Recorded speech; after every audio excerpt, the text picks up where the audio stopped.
Welcome to a nice little video here we're doing on behalf of GAIAC. We're over in the UK, we're at the NIAB Centre, Headley Hall, and I've got Gordon Stone here from Australia and Joe Martlew, a researcher from NIAB. This is a project on regenerative agriculture. I have to correct myself there because people might not understand regen ag is actually regenerative agriculture. But if we could just briefly talk through this project, and maybe Gordon, you can ask what is the principles that they're trying to research. So well, thanks Patrick. Gordon Stone here from Australia. So Joe and I and Patrick and others were just having a chat about what is regenerative agriculture to make sure we get our terminology right. And I was just thinking, look, it's a soil, climate, water retention, livestock grazing, maybe cropping type system. Is that how you regard regen ag? Yeah, definitely. I think we share the same sort of definitions, just put in a slightly different way. In the UK, it's often seen as sort of 5 principles, which cover the same things around soil and around diversity of cropping and diversity of rotations. Livestock's in there, but that one tends to be sort of at the bottom, maybe, Okay. if you can work with it. And the key one that's been added recently is context. You're understanding the soil type and where you are and what you can achieve. Okay. So, Joe, in terms of the plot that we're looking at here, because there's, I think, from memory, 5 things that we're kind of looking at. One is from up to our left up there, which is a relatively undisturbed system, right down to a conventional farming system, all the way down there. We started to talk about money, because if I'm a farmer sitting here, I mean, this is part of our business, we work with farmers on what's the return on investment for what you do. Where does the financial benefit and cost of all of this fit into your assessment of regen ag? Yeah, so it's a project run by the University of Leeds, and we sort of do the operations and help them run it. And the question is all about sort of the transition to regen agriculture. How can you set the soil up as quickly as possible? So the economics are really interesting in that, because you're obviously, you've got that end destination that you want to get to, and the question is, how can we take all different sort of management decisions along the way and sort of stack them on top of one another to try and get there as quickly as possible? Obviously, like you say, we don't really lose money in the meantime. So something that those researchers were really conscious of is that they wanted to look at margins along the way. So Stuart and the team get in here and they do all of the proper harvest jobs. We know exactly what's coming off the plots, exactly what all the operations and inputs have costs.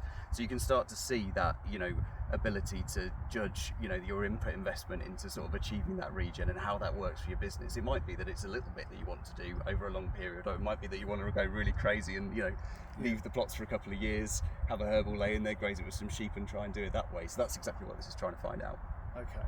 Well, I'm just thinking, before we finish this little conversation, it might be good to kind of take us from the bottom plot up to the top plot and tell us what you're doing there. But I also notice in the background you've got bits of equipment. So that's to do with your greenhouse assessment. Is that what's going on? Yeah, absolutely. Yeah. So again, if we start at that end, what the researchers have chosen to do is what we would call very traditional practice in Yorkshire. It's plough, power harrow. It's sort of quite a narrow rotation, artificial inputs predominantly. And then as you sort of move this way, and I won't go through every plot, but as you move this way, we take the intensity of cultivation out, and we start to put more organic matter, more crop diversity in. Sort of as we come sort of over to the left of us here, we've got companion crops that are in the plots all the time, right, with sort of grazing and stuff in with those as well, and FYM, right through to the plots at the bottom, which is sort of herbal lays left in for different residence periods to try and see just if that can, if that perhaps is the best way to do it, rather than dropping something out of arable rotations. The greenhouse gas chambers are behind. Again, the University of Leeds are here on their plots, sort of measuring the greenhouse gases that come off them. So it's really sort of completing that circle of all of the stuff that's happening here with carbon and nitrogen, and really trying to understand what these systems do, whether livestock, whether FYM and all that stuff has a real impact on the emissions that come off these plots as well. Yeah. So I think you were saying that there's kind of a 3-year window that this research is happening. Is that the case, or what do you see as being the kind of long-term plan? Yeah. And I presume, are you ultimately going to get farmers to wander around and have a look, or will there be data that will spit out? Yeah. So the University of Leeds is part of a project called Fix Our Food, which is a Yorkshire-focused project to look at how we can improve food production and the quality of food into people using Yorkshire as like a case study. So that's where the funding has come from, and the where the researchers from the University of Leeds work alongside.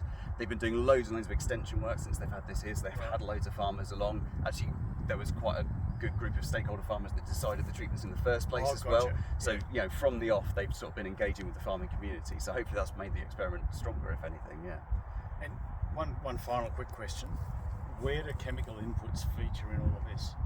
So they do feature in this. So this is very much not a organic regen system. As you come across sometimes, groundswell and places like that, you hear some people sort of talking about systems and no chemistry. These guys have been really realistic and said, we'd like to reduce the artificial inputs, but actually with the mind that, they are good tools used in the right way and used appropriately, so that we shouldn't exclude them from the system. So they are part of this system. There is bag nitrogen, there is herbicide, there is fungicide that goes into it, but just always looking to sort of do the minimal, I guess, from what you can do. So minimalisation, yeah. So Patrick, I know you're taking a photo of all this, but have we covered all the questions that you think? Yeah, I think so. It's just an insight, as we said at the start.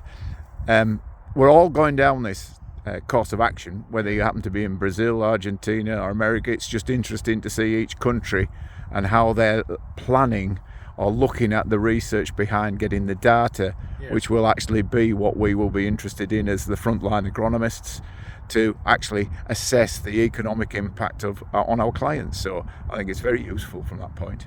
Thank you both. Thank Gordon. Thank Joe. Thank you.